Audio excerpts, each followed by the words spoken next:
आप देख रहे हैं Jolly the death story Sunil Kumar के साथ। जोली द डेथ स्टोरी में आज की कहानी का शीर्षक है एक हादसा।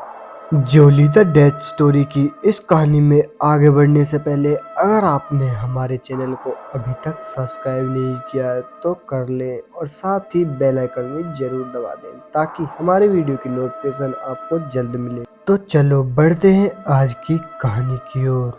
अचानक ही आसमान में गरजते हुए बादलों ने सुमेर सिंह की चिंता और बढ़ा दी, क्योंकि उनकी फसल अभी कटकर खेत में ज्यों की त्यों ही पड़ी हुई थी।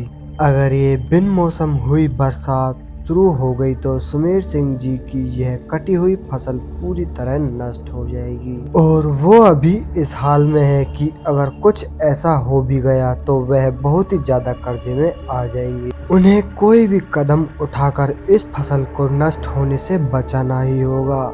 तभी उनके दिमाग में एक सुझाव आया कि जल्द से जल्द एक कटर का बंदोबस्त करके फसल से नाज को अलग करने के बाद नाज को घर ले आए, जिससे उसकी फसल नष्ट होने से बच जाएगी। लेकिन जैसे ही वो घर से निकलकर कटर ढूंढने के लिए बाहर गए तो उन्हें पता चला कि आज उन्हें कोई भी मशीन नहीं मिल पाएगी। ऐसे में उन्हें अपनी फसल को बचाने के लिए बस एक ही रास्ता दिखाई दे रहा था, वो था अपनी फसल को सारी को एक ही जगह इकट्ठा करके बड़े बड़े तिरपाल से ढक दें। लेकिन ऐसा करने के लिए सुमेर जी को कुछ मजदूरों की भी जरूरत पड़ने वाली थी। शाम होने से पहले सुमेर जी ने कुछ मजदूरों का जुगाड़ भी कर लिया और वो सभी मिलकर उन फसल को एक जगह इकट्ठा करने लगे। जैसे ही उन्होंने सारी फसल को एक जगह पर इकट्ठा कर लिया, लेकिन अब बारी थी तिरपाल से उस फसल को ढकने की और अगले ही कुछ घंटों में उस फसल को बड़े बड़े तिरपालों से ढकने का काम खत्म हो गया।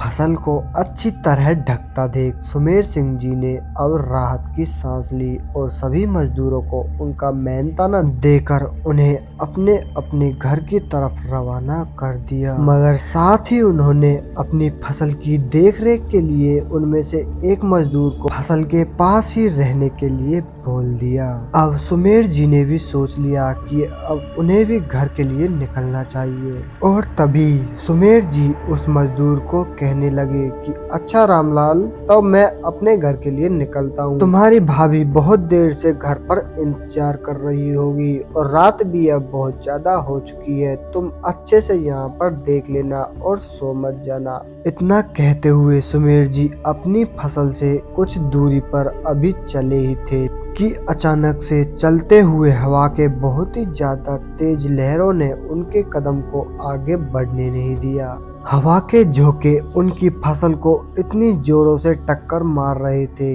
कि फसल के ऊपर बिछे हुए तिरपाल हवा में ही उड़ने लगे। तेज हवाओं के झोंकों को देख रामलाल जी अकेले बहुत ही ज्यादा घबरा गए और वो अकेले उसको संभाल भी नहीं पाते। तभी सुमेर जी वापस आकर अपनी फसल को नष्ट होने से बचाने के लिए उनके साथ काम में जुट गए। वो दोनों तिरपालों को किसी तरह अपनी जगह जमाए हुए थे, मगर तेज हवाओं के कारण एक तिरपाल उड़कर किसी दूसरे खेत में उनसे दूर जा गिरी, जिसे पकड़ने के लिए सुमेर जी तुरंत दौड़ पड़े।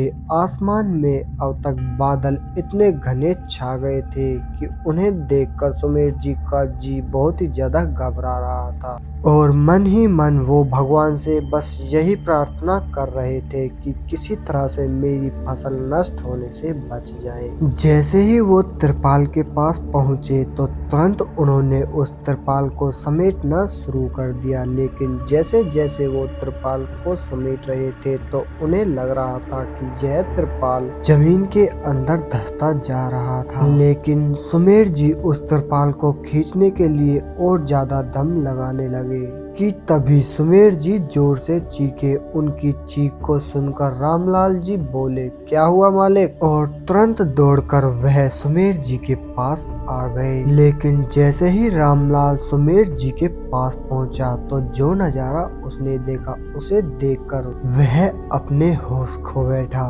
दरअसल उसने सुमेर जी को उस तिरपाल में कुछ इस कदर लिपटे हुए देखा कि वो अपने आप को उस तिरपाल से अलग ही नहीं कर पा रहे थे। साथ ही सुमेर जी उस तिरपाल के साथ जमीन में ही धंसते जा रहे थे।